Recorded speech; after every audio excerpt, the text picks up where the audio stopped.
Welcome, everybody, to episode 308 of WordPress Weekly for Wednesday, March 14th, 2017, also known as Pi Day.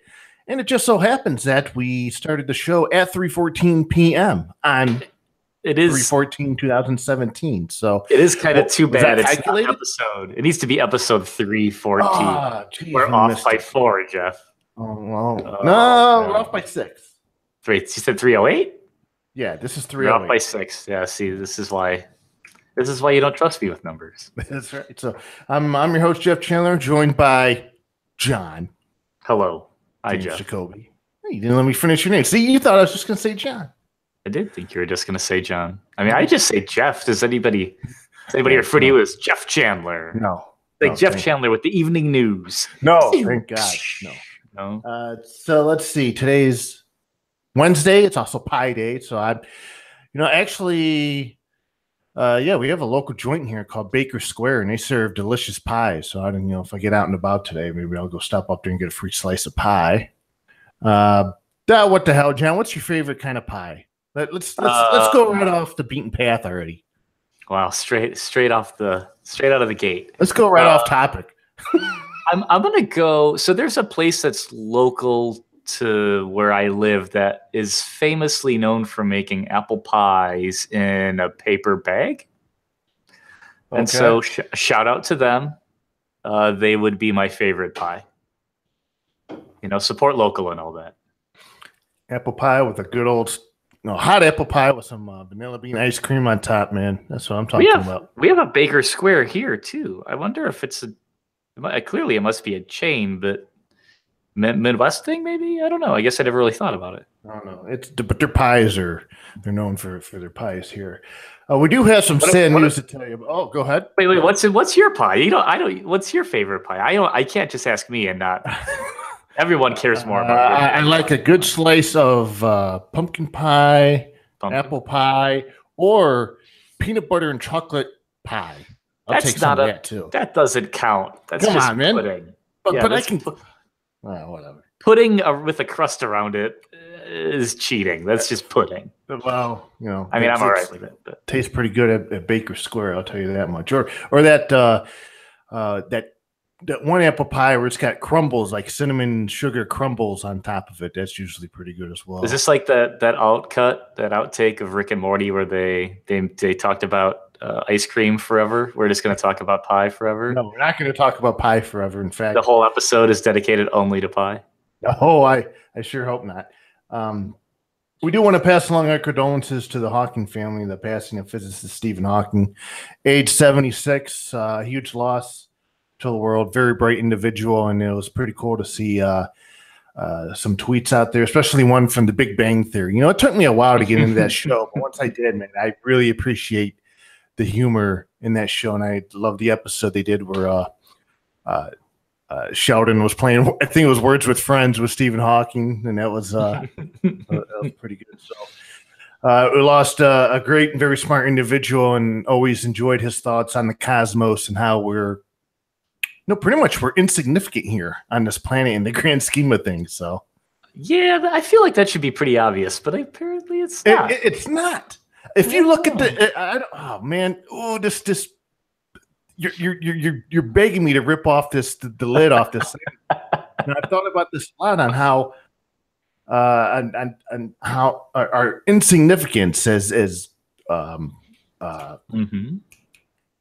creatures, people. As George Carlin. George, George's favorite. But just the fact that, as far as we know, we're the only ones out there. We're the only sort of really smart species out there, and it'd be really sad to find out if we were really truly all alone out there. But I mean, in the grand scheme of things, on this planet, we're insignificant. We're here. We're living out our lives. We're doing our thing, and we got all these different human-made problems and everything else on here. But there's gamma ray, there's X-ray burst, there's huge meteors, that there are things beyond human control that we cannot stop that could wipe out civilization, and that to me is so sobering to think about. Sure. I think most people would agree. And if only this were Philosophy Weekly instead of WordPress Weekly. I know. Because I could talk about it all day. I know you talk about most things all day. I know. But yeah. Anyways, that's my take on. Maybe one day we'll do a show where it's just nothing but no WordPress, just everything else. That's a different podcast altogether. Nobody will tune in. We have no credibility when it comes to any of that stuff.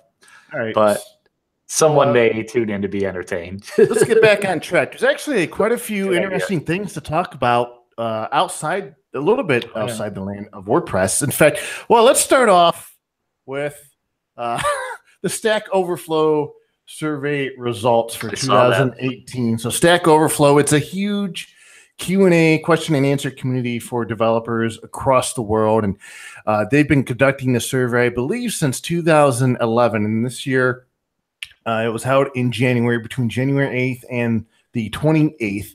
It includes responses from over 100,000 developers from 183 countries across the world.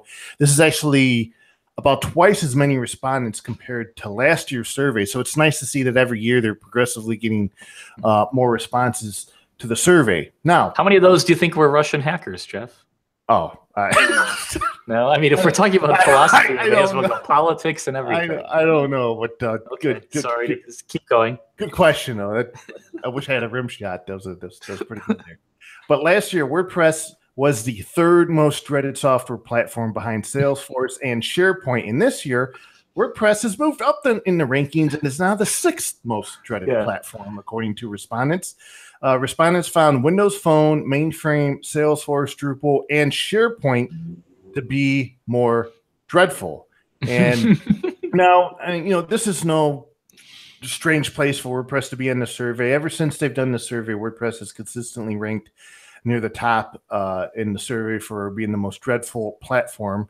And I've kind of wondered why, but I've got some ideas as to why in various comment threads on Hacker News and Reddit and other places where conversations take place about WordPress. And I think asking developers why is probably akin to opening Pandora's box. Maybe you don't want to go there. Maybe you do. I don't know. But John, I'm going to put you on the spot here. Since you're the developer type, why? Take a stab at it. Why do you think? Give us like your top three reasons as to why you think WordPress is a dreadful platform for so many people, at least to these respondents. So, obviously, full disclosure, I don't think WordPress is that dreadful to work with. So I'm not the right person to answer this question. But I think if you ask anyone what they don't like, or, hey, tell me what you don't like about this thing? You'll find something you don't like, and then that will be the thing. We're trying to sell our house right now, and watching people walk through our home and pick things apart to figure out what they don't like about it. They're going to find a million things, but do you want or need a home? If you do, then WordPress is as good as any other thing to hate, I guess, right? So when one of the survey questions is very self-fulfilling to say, of these things, which thing do you hate? Because everyone is going to hate on something. And the chances are that you actually end up, there's like a fire and ice problem here. Like you end up hating the thing that you love the most. Like people that are deep into WordPress are gonna know a million other different reasons to hate it that most other people won't know. So is it dreadful? Sure, in a million ways, but it's also delightful in a million other ways too. So I think it's a hilarious question that I hope they kind of stick around with. But I also think the results of the most dreaded platform is like the most silly and kind of useless result of all of them. Okay. Some of the things I could probably. Jeff, what's your most dreaded pie? What's the pie that you dread the most? When someone's like, "Here's a warm, like a room temperature cherry pie." Yeah. Add that to no, you don't want. I want ice cold cherry pie. Right. And so if it was on a list of dreaded pies, you'd be like, "Of course I could." That's disgusting. No, of course I don't want that. Well, I think some of the reasons the arguments are, WordPress is not modern, it's not object oriented, it's not MVC, it's not that. It's not doing all these things I just learned in college in computer engineering. You know, stuff Mm-hmm. like that. I think are some of the reasons why it's probably the most dreaded. Who It doesn't knows? make any sense. It's disorganized. It uses a lot of memory. It's susceptible to getting hacked all the time. Yum yum It's yum yum just yum a giant yum. bowl of There's spaghetti. and the thing is, they're all valid reasons. They're all 100% valid. So it's not that anybody's reason isn't right because they are. They're all. But you look at any mature platform, 15 years old.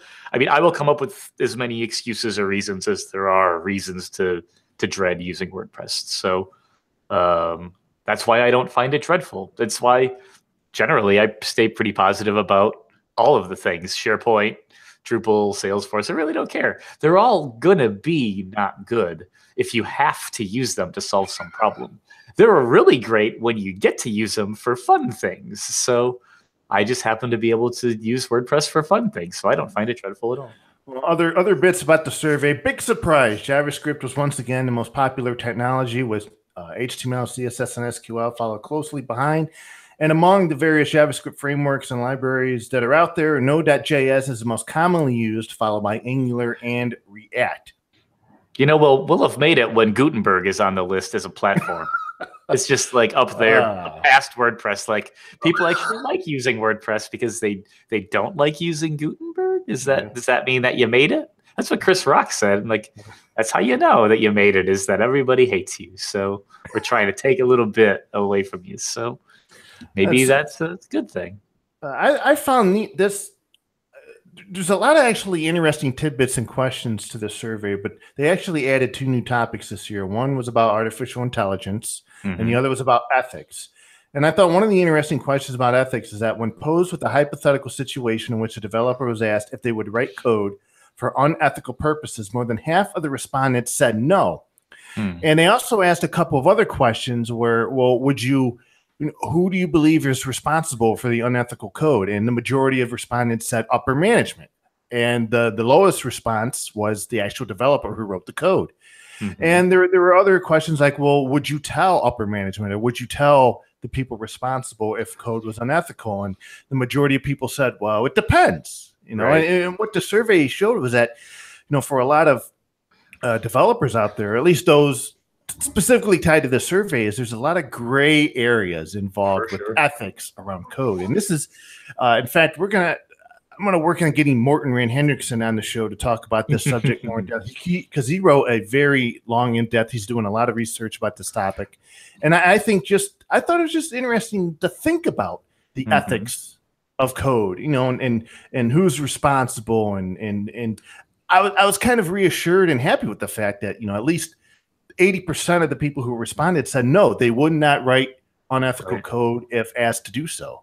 I was happy to see that they framed it as it being unethical, because I think that really positions that question nicely, because most of engineering, I don't care if it's architecture or software, or if it's in the real world or whatever else, is overcoming really hard problems, or problems that exist because you're working against the grain, or you're doing something that isn't really meant to be done, right? Like the most fascinating architecture in the world, like defies gravity, right? Like, and that is something that it's a hard problem. It's a thing that shouldn't work, but then you have to work really hard to make it work. But the difference between it being unethical is that, like, you're doing it because, like, the results of your code are, like, obviously unethical, but they're for bad reasons, or for bad intent, or ill will, or for because I would argue when we were kids,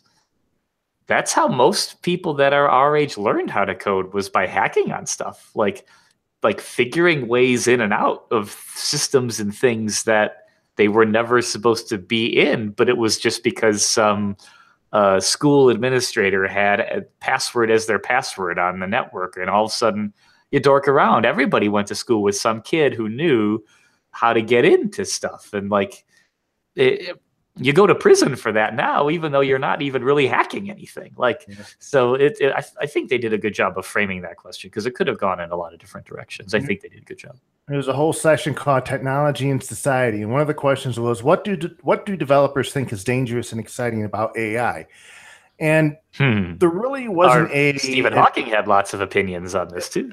yeah. So there's four answers here, and it was kind of the same distribution of responses by there's 63,000 responses, and there's about 20% or anywhere between 25-28% responded to algorithms making important decisions, artificial intelligence surpassing human intelligence, aka the singularity, evolving the definitions of fairness in algorithmic versus human decisions, and increasing automation of jobs.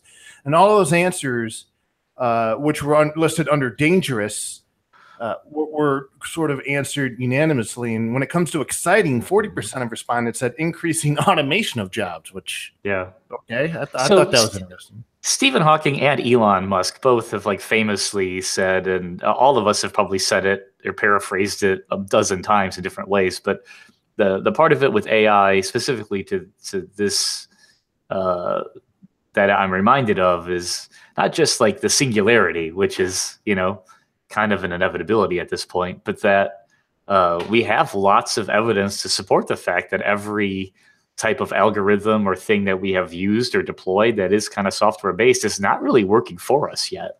A lot of this stuff is largely working against us, not like as a global problem, but really that the distribution of wealth has meant that we trust your mortgage to an algorithm that is a credit score, and so it makes it harder for people to have a home, which is sort of like one of the core fundamental things that every human needs, is a place to sleep safely. And so if the algorithm decides what your worthiness is to have a place to live, and the algorithm says no, then people who already have good credit continue to have good credit, and people that don't have good credit will only continue to have bad credit until they get lucky or like land a job to help level them up or it just, we don't have a lot of evidence that says that algorithms around the world are like doing amazing things. And so we need to see more of the good than we really end up suffering the repercussions of all the bad stuff.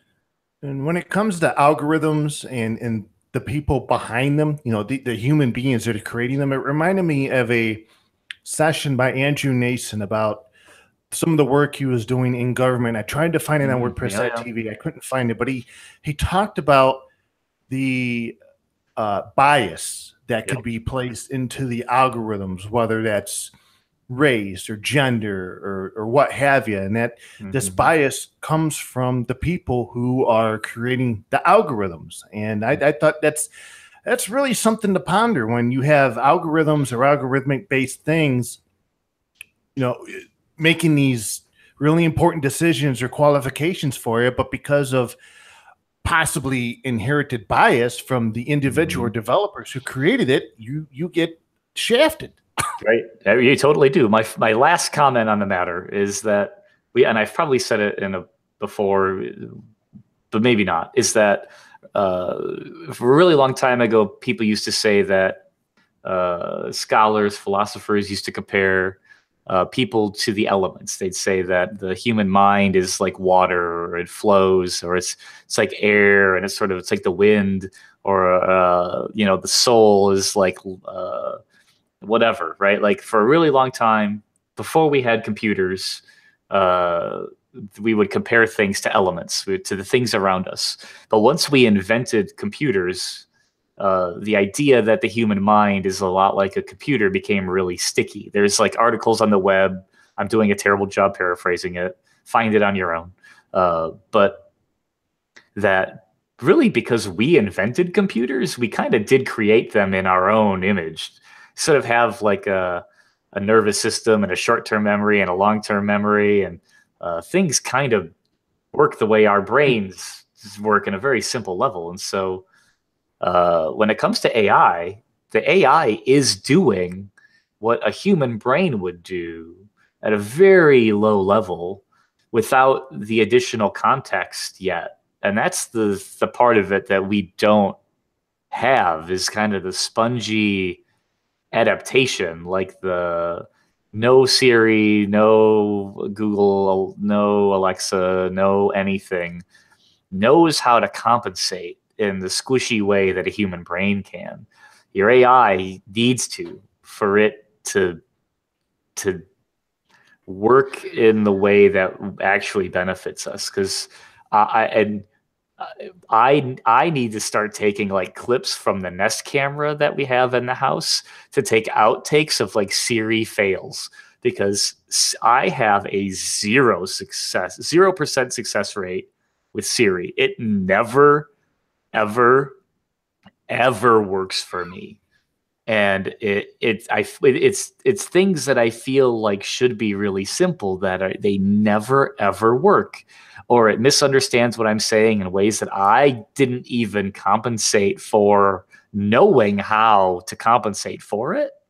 And so that is the problem with AI across the board in general. AI and algorithms, from credit scores to personal assistants, if it can't adapt on the fly for what the request is like a person's brain can, it will never, ever, ever, ever work. And this middle ground, while we're figuring it out, is really, really painful on like a daily basis.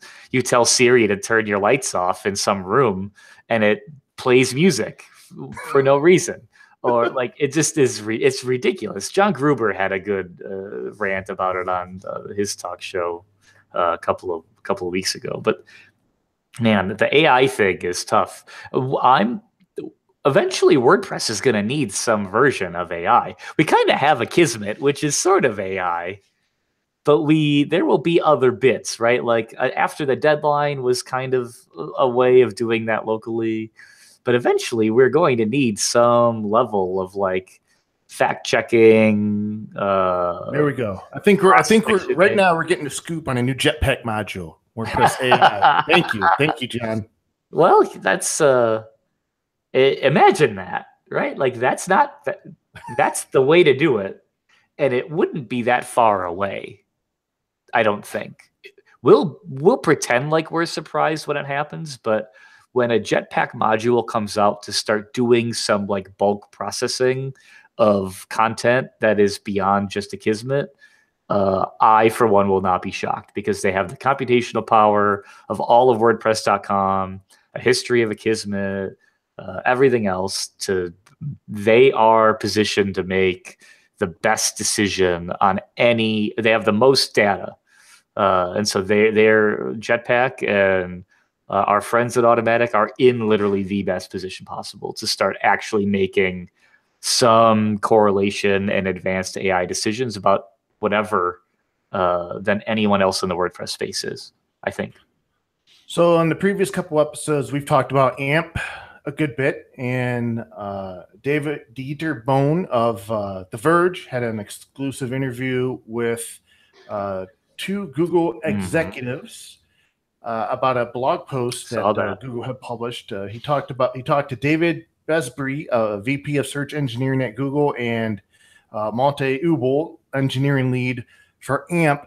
And it's a very enlightening article about what Google's plans are for AMP. And really, to kind of summarize it, is that Google understands the flack that it has received from the open web community, and they've since published a blog post that outlines their plans, and actually what their plans have been for AMP all along that have actually kind of been misunderstood, and I guess I don't, maybe not say taken the wrong way, but the concerns have maybe been really hard to I don't know, get around or whatnot. But but what Google plans on doing is taking all the bits and pieces and things that they've learned from AMP that could be applied universally, and go to the various standard bodies and try and make them standards to make the web a better place, the mobile web a better place for everyone without the requirement of AMP. Right. And some of the proposed standards that they talk about is feature policy, web packaging, iframe promotion, performance timeline, and ping timing. Some of those get pretty technical in nature, but the fact is, with W3C, the various bodies, the standards. It's going to take a while for sure for these things to be discussed and talked through. But one of the things that they said in the blog post, and I'll quote this because I think it really illustrates what we've been talking about for the past couple of weeks, is that, quote, the intention here is to be better about communicating our intent. We've always wanted to make the technology behind AMP a web standard and always said this, but not very clearly. We just want to communicate very clearly that AMP is not anything other than trying to make the web better. The lessons learned from AMP are being put into the standard body so we can have other frameworks implement the same stuff too, end quote. So if you take that into consideration and what they're working on with AMP, now the relationship between Automatic and Google's AMP team and what they're working on makes a lot more sense. Yeah, it does.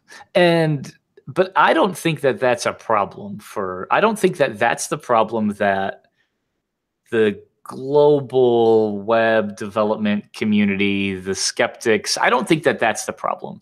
I think the problem is almost solely based on the fact that AMP pages are hosted by Google, basically, right? Like they just slurp the content and then you end up with a Google, like an AMP site. Like it's an AMP, it's a way to give your content very specifically to Google. It is a Google-centric thing. And so that's how it started, but we're seeing now that they're creating ways to be able to have AMP-like functionality without Google. But we didn't have the same kind of. Nobody was drinking the like Twitter Bootstrap haterade for the same reason, right? It was people didn't like Bootstrap because it looked too bootstrappy, but Bootstrap, in a sense, and to this quote, was trying to solve the same problem. They wanted a universal UI for the web. They wanted we've had the same crap for operating systems for a while, even though we lack tabs and we lack basic stuff. The only UI we've ever had that's universal across the web is buttons, list boxes, links, windows, iframes. It's the same junk that we've had for 30 years. We haven't had a universal tab or menu items or anything else. There's no unified version of that. Twitter came along and said, hey, for the web, let's make buttons look the same, links look the same, everything else kind of have a universal foundation and then branch off of that. And if AMP was that for the mobile web is a different proposition than them having started by hosting all of the AMP pages themselves. By doing that, they may have made it easier on themselves to solve this problem, but they have almost forever tainted the reputation of any problem that they solve going forward, because the perception will always be that Google is only doing it to sell ads, to drive traffic, and not to make the web a better place. They started in the wrong direction, and it's going to be really hard for them to course correct and have everyone that was hating them before go, oh, yeah, I totally believe them now. It's going to be really tough. And this is that point was actually brought up in the article on The Verge, where he says Google faced a choice. Take the time to try and convince the web standards body to adopt it, go that way, or use Google's own, use it on Google's own products, primarily search. And they said they needed a vehicle to actually figure it out. They couldn't actually try it out. So this is actually the way it went. And yeah, maybe this is, like you said. So, you know what has worked though, historically, at least in the WordPress community, is an apology. How about, hey, we're Facebook, our licensing clause was wrong. This whole React thing was like our bad. We were trying to do the right thing, but we listened and we learned. We're sorry. Here's the new, better thing that we're doing. We haven't really gotten that, I don't think, yet about AMP. Like, they're still iterating and still chipping away at it. If the next version was like, hey, y'all, we are sorry for the way that this started. Here's the new version that we want y'all to try, is a different way to start that conversation, I guess. And it seemed to have worked for React. And I hope that as unlikely as it is that anyone is listening or that I'm even remotely correct about any of this, that if there is a thing that's happening coming down the pipeline like that, that someone thinks about it in that way, because that has worked historically really well, at least for the open web. And I think that's what AMP needs. It's not a technical problem. It's not a leadership problem. It's not a personality problem. It's not even a Google company problem, I don't think.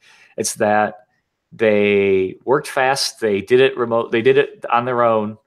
And they did it closed. I mean, they did it the way that you have to do things as a big company. Own it, take it, run in a corner, make something better, and you have to compromise a little bit in order to do that. And so what they compromised was the openness of it in the get-go. And so convincing open-spirited folks that, yeah, hey, we're open now, an apology is a good place to start. I don't know. Maybe not. Maybe I'm wrong. At the end of the article, I think it was really cool. He says, as we start wrapping up our discussion about AMP, Besbreeze repeats one of my questions back at me. He says, have we just been idiots around communicating this stuff? And yes, he replies. And you know, in some cases, in this article, it sort of reminded me a bit of Gutenberg and how Gutenberg was first brought out and how everybody thought it was just going to be about the editor and how it merged into this thing about, well, the editor's just a start and it's going to evolve into editing and block-based all your content, customizer, that experience. And so many of the communication issues wrapped around that were it just in the beginning days of Gutenberg, people thought, well, this is the way it's going to be. It's going to be bad. It's going to be crap. Everything's going to break. And they've now had, as Gutenberg's gotten better, now the communication has gotten to the point where now we're talking about refinements and transition periods and stuff like that. There seem to be some parallels there, but that I noticed with AMP and Gutenberg. Communication is tough as an individual or as a team working remotely. We've covered that on the show a few times before. Yeah, we have. And it's a thing that, like, on a personal level, it's easier said than done. And I will continue to struggle with it on like a daily basis because it's kind of easier to do stuff than it is to repeatedly communicate about the things that you are doing or that you have done. Like, I like to think that it's okay to just trust that, like, we're all doing the right thing. But the reality is that if you don't say what you're doing or keep people updated with what you've been working on, or people can't see the progress that you've been making, then that really, it completely eliminates all of the forward motion that you've made, because there's no evidence of any forward motion at all. You're not talking about what you're doing. So that was Gutenberg in the early days. That was Buddy Press in some of the early days. That was one of the things that Pippin has always done really well on every plugin and project that he's had. Is just communication about everything all the time. Here it is, go, go, go. And so it's I don't know, kind of nice to watch a group like some really smart, talented folks at Google screw it up. But at the same time, it kind of proves how important that it is. So it's good for them to recognize it, I think. So TechCrunch, that site's still around. I haven't read it in a long time, but I found out they've redesigned. Of course, it's still around. They've not only redesigned, but they've rebuilt. So WordPress, TechCrunch is actually on WordPress. They use VIP hosting, and they came out with this article talking about they not just redesigned the website, they rebuilt it, and now it is a decoupled or headless version of WordPress, where the front end is now in the form of a single page style React app. So it's decoupled from the WordPress back end. And they worked with Human Made to extensively use the WordPress REST API. And I like their take on it, that the publishing and editing and content experience in WordPress is best of class. And it doesn't make any sense to sort of reinvent the wheel on that. So let's just use what we have, and then we could build on top of that. So they built a React or Redo app for their front end that reads JSON data from the REST API. And so they used a different company for some of the design and layout. They used Working Company for so it's really smart, I think, to use the people that are pros at like the very specific things that they're pros at. So they've if you browse around the website now, each article sort of pops up. It has a little X. You can close it. It takes you back to the main page. the website is insanely fast. I don't know if people, for me, it's been fast. It's fast in the same crappy, misleading way. Oh, okay. Smarty pants.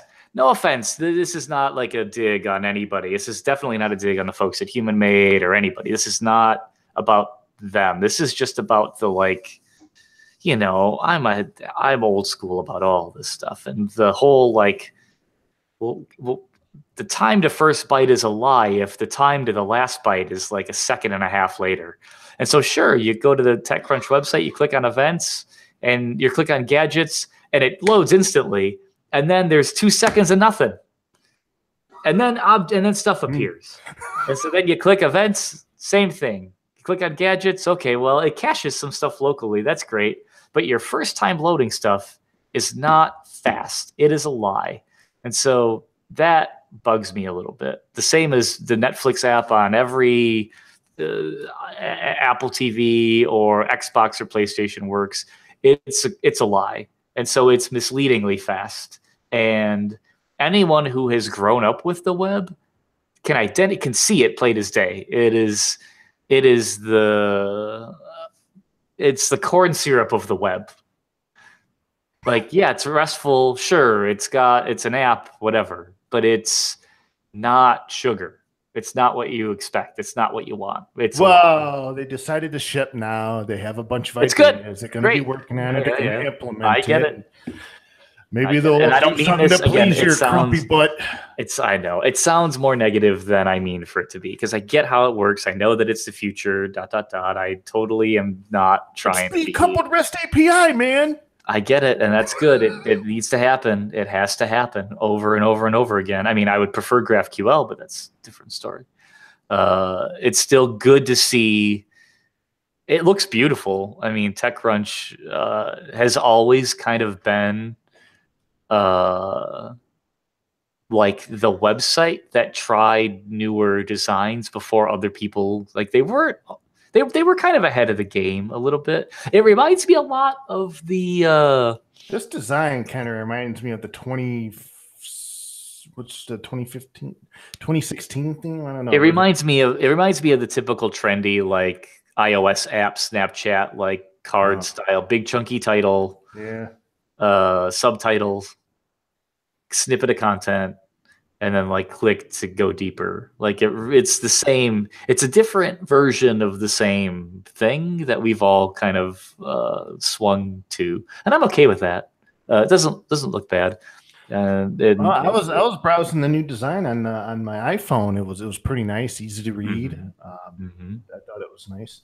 We didn't talk about this with AMP and the mobile web, and I wanted to rant about it a little bit. Please do. Everyone's sick of listening to me. Everyone wants to hear you about it. I think we've ranted about it for a while, and I've said this on Twitter, but browsing the web on mobile, even if you have a great connection, is just a horrible experience. If you visit like my local news websites, Channel 3, Channel 5, Channel 8, and you're browsing news stories, there's ads, there's things that pop up like for my local news site.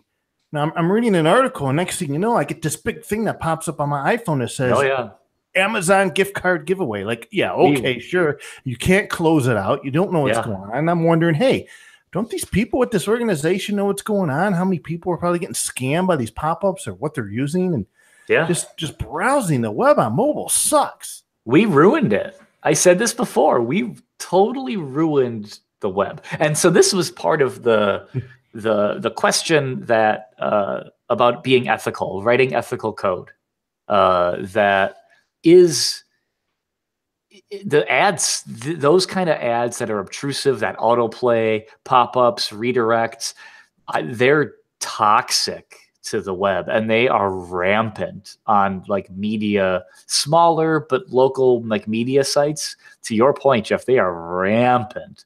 You go to your local NBC news site, and you're right. Unless you have a pie hole set up at home or an Eero that does like ad blocking from the cloud, unless you have something to block those ads, they make it impossible to do the only thing you wanted to do.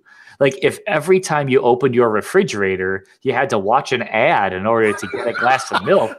Oh my God. That's where we're at. All I want to do is read your website, and I can't because there's pop-ups and ads and crap in the way. And so sometimes these news sites actually redirect me to an entirely different page for no reason while I'm reading the news article. So at home, when I abandoned the Apple routers and got Eeros have been really great in my experience so far. But they part of the Eero Plus option is that they'll do ad blocking like in the cloud, and so every device, iPhones, iPads, everything, the Apple TV, they've been pretty clever about like circumventing the ad thing. But originally, Eero Plus would block ads on like the YouTube app and stuff, but it doesn't really anymore.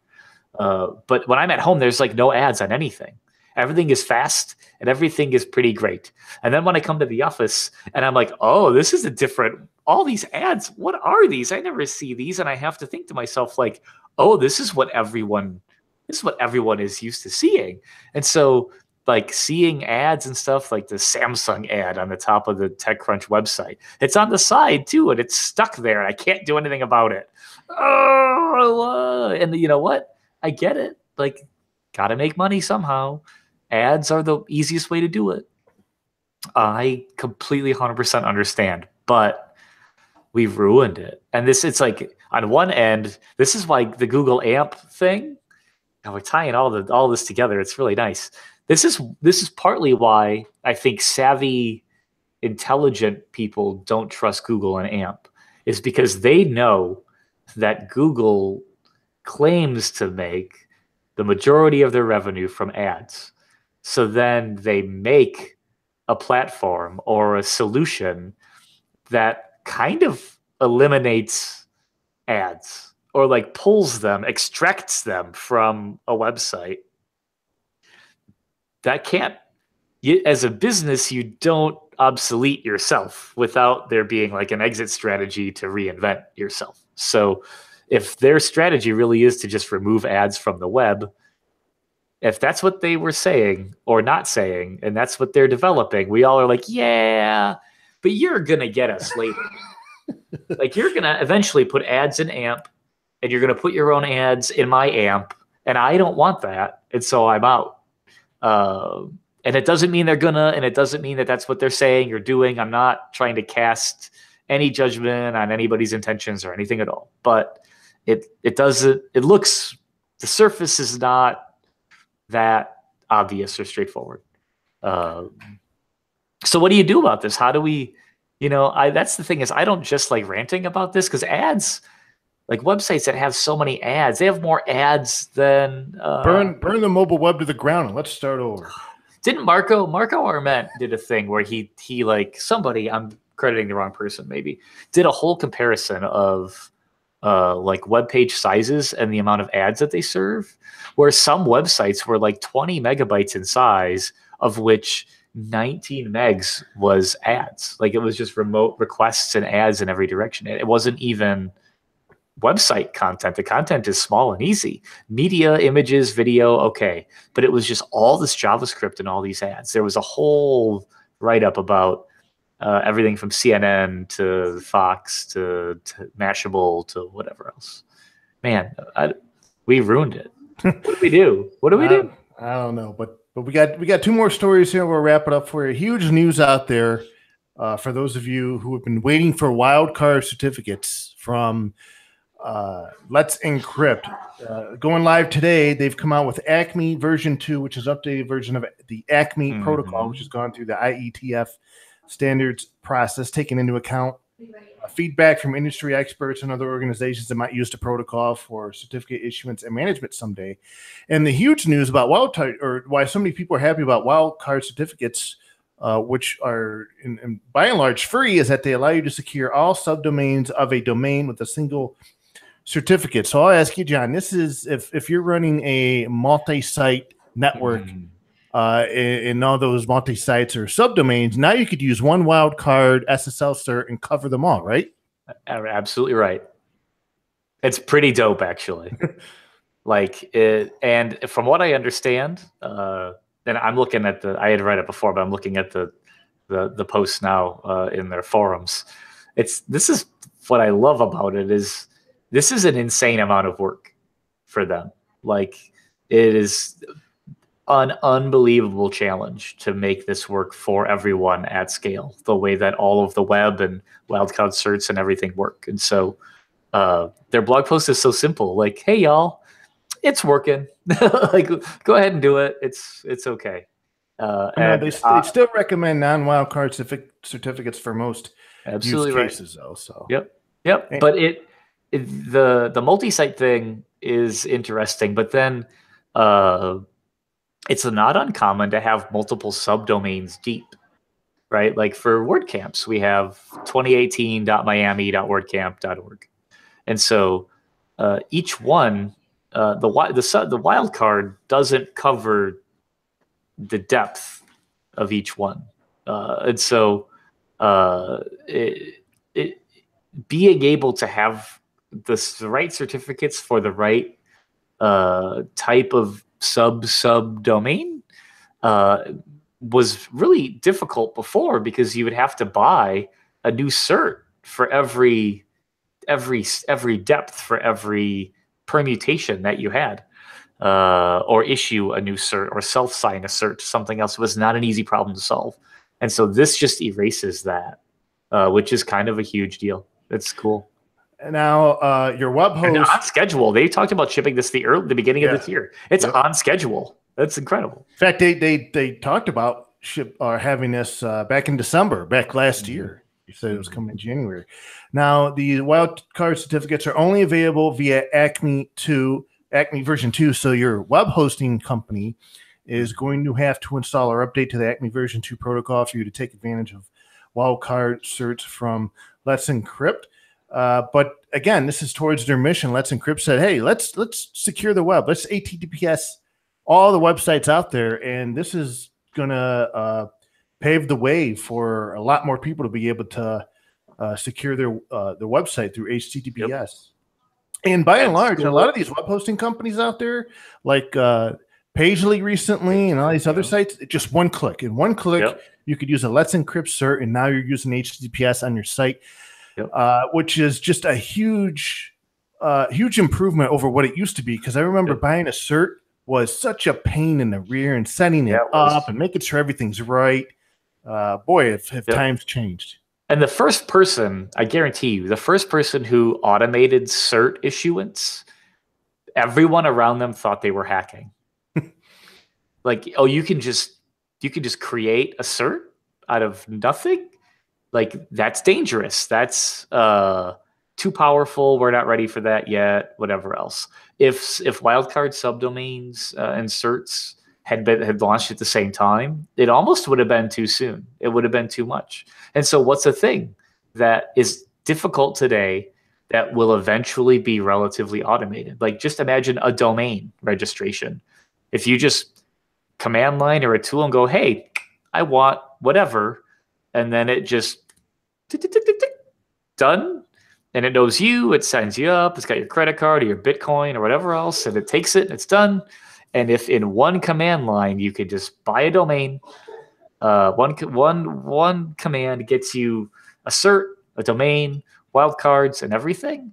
The first time someone does that, it will be a little magical, but it will also feel like sort of too powerful for people to use, I think. So a little bit of event news before we wrap it up here. WP Campus, the in-person conference dedicated to WordPress and higher education, has announced its third annual event will take place this year, July 12th through the 14th at Washington University in St. Louis, Missouri. Speaker call is open. It's open till April 7th. So if you're interested in speaking at a WordPress and higher education event, please reach out to them.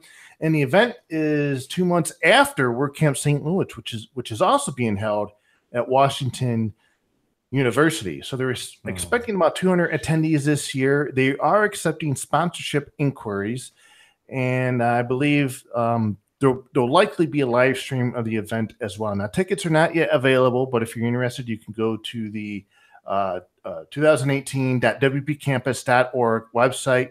sign up to a mailing list where you'll get information about that. Shout outs to Rachel Carden and everybody involved in putting that event together. This is the third in-person conference for WP Campus. The first was in 2016 in Sarasota, Florida, and the second was in Buffalo, New York in 2017. So this will be the trifecta here. And to wrap it up, John, you will be at the big one, the Big Kahuna. Sure what are the will. Big WordCamp Miami this weekend. That's right. WordCamp Miami, 10 years. I just discovered that it will be live streamed. So good. Yeah, it has been since several years now. So live streamed and everything. I mean, we're talking about food trucks, WP e-commerce, or not WP. Geez, where'd that come from? Well, WooCommerce workshop, Gutenberg workshop.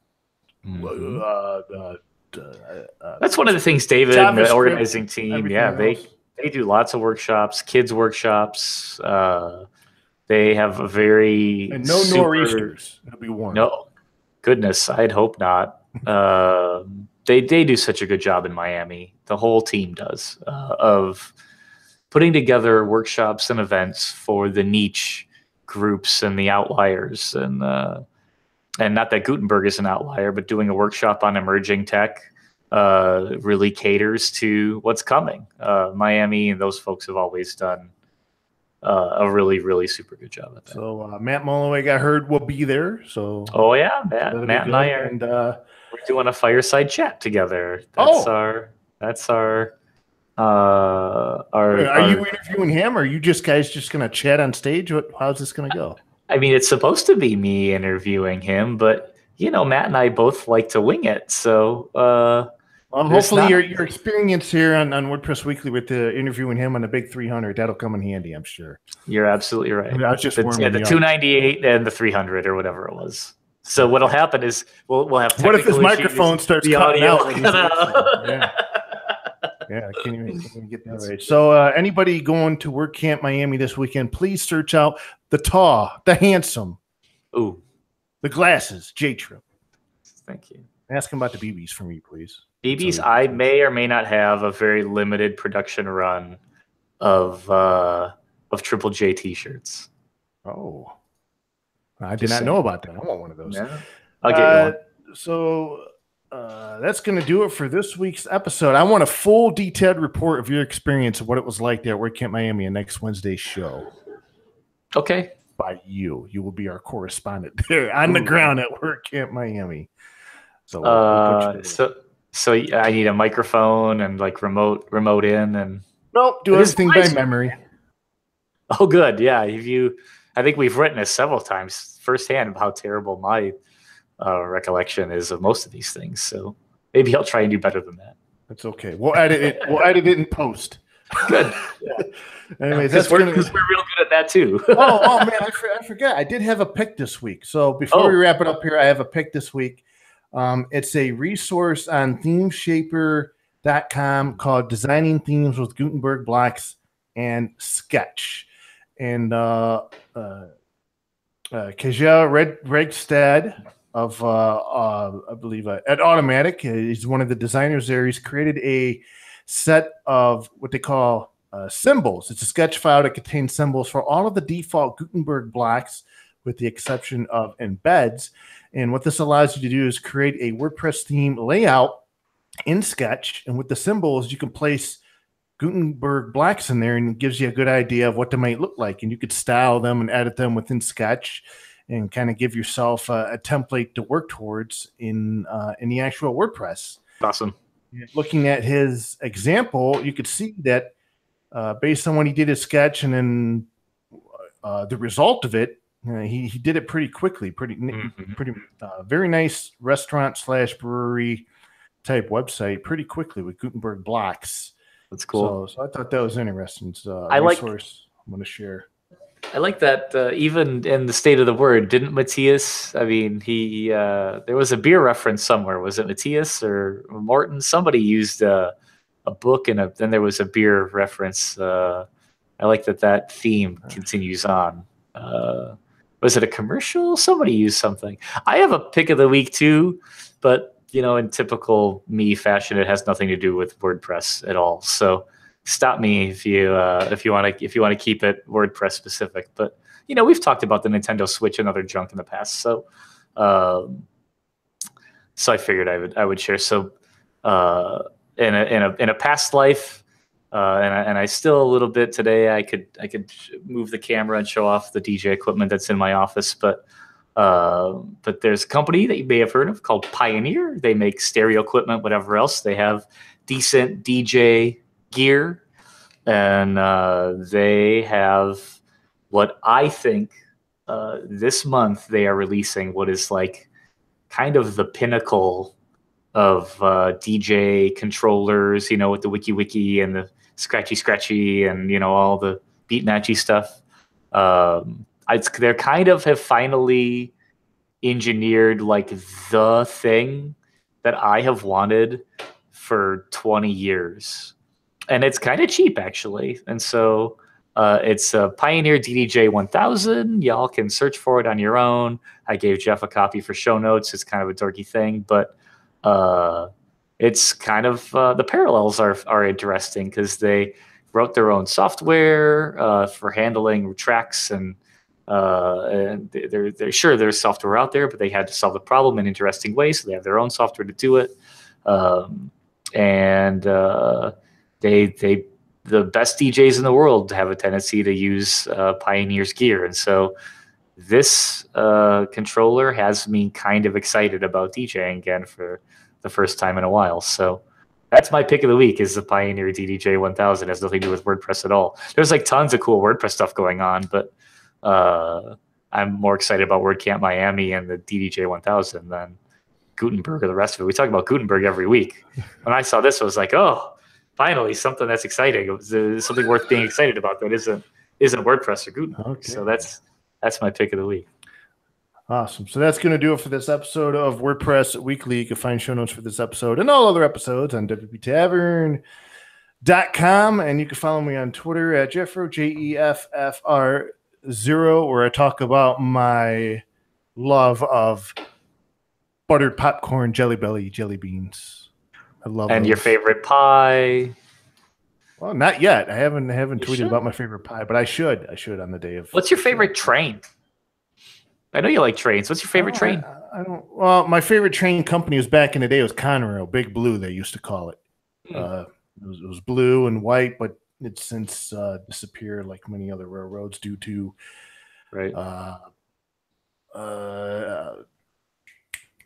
acquisitions, consolidation. So we have the small rail that you've probably seen the occasional photo of me take here. We is hooked up. Is Canada Rail? Is it?